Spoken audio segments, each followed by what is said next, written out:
Il y a 75 ans, la première traduction du roman Le voyage au bout de la nuit de Louis-Ferdinand Céline paraissait en Tchécoslovaquie, provoquant une vive réaction dans les milieux culturels. C'est pour évoquer cette entrée fracassante de Céline dans le monde littéraire tchèque, mais aussi pour rendre hommage à sa traductrice actuelle Anna Kareninova, que l'Institut français de Prague et la Revolver Revue, dont le 70e numéro est consacré à cet écrivain, ont organisé lundi une soirée littéraire. Plusieurs personnalités, mais aussi des documents filmés, ont évoqué la vie et l'œuvre de l'écrivain qui, longtemps après sa mort, ne cesse de provoquer, de diviser et d'inquiéter.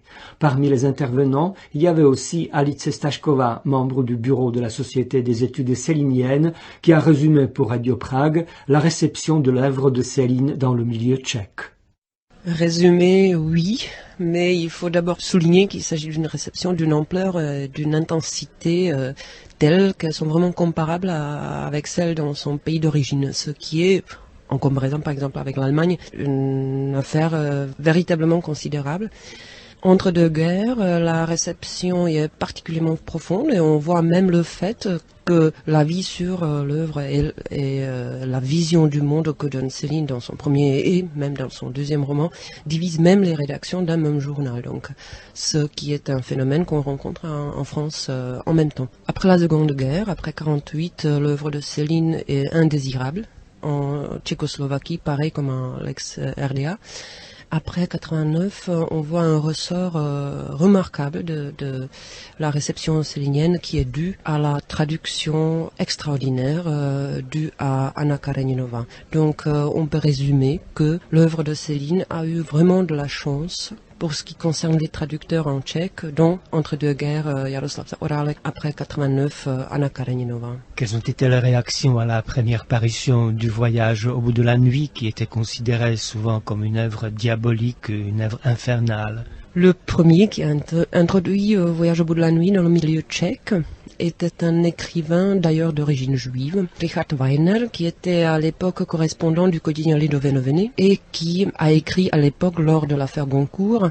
Il s'agit d'une immense entreprise de démolition. Sa description ainsi que son intuition pour la grandeur littéraire de Céline a été véritablement aux origines de la réception de Céline en Tchécoslovaquie, et on sait aujourd'hui que le directeur à l'époque de la maison d'édition de Borovy, qui était une maison d'édition de premier rang dans le pays, a justement après la lecture de ce premier article de Richard Weiner a immédiatement contacté le meilleur traducteur du pays, d'ailleurs Jaroslav Zaorálek, pour prendre en charge le livre. On peut très bien dire que, ce qui est aussi une chose assez particulière, c'était des personnages de la vie critique et culturelle du premier rang qui s'occupaient tout de suite de Céline, et comme l'a écrit Weiner, et comme c'était le cas aussi en France, l'œuvre de Céline ainsi que sa vision du monde justement et son style ont divisé le pays même dans des camps politiques.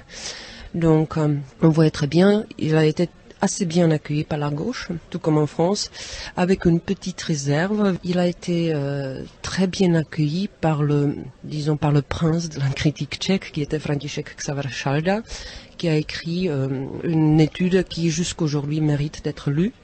Par contre, il y avait des réactions plutôt ambiguës par un personnage dominant de la scène culturelle tchèque, qui était Karel Čapek, et qui, je dirais, d'une position d'un bien-pensant ou bien d'une position du sens commun, a recommandé à Céline, dans lequel il voyait un philanthrope qui a honte de son amour pour les misérables, lui a recommandé d'aller voir un docteur ou un médecin des âmes humaines pour trouver de l'issue. Donc les réactions étaient très partagées, mais pourtant aussi différenciées qu'on puisse dire qu'elles sont intéressantes. Est-ce que l'œuvre s'est heurtée à la censure, par exemple? Est-ce qu'elle a été publiée dans son intégralité? Voyage au bout de la nuit, oui. Mot à crédit suivait l'édition de Noël, qui déjà a été étayée, donc il y avait des blancs.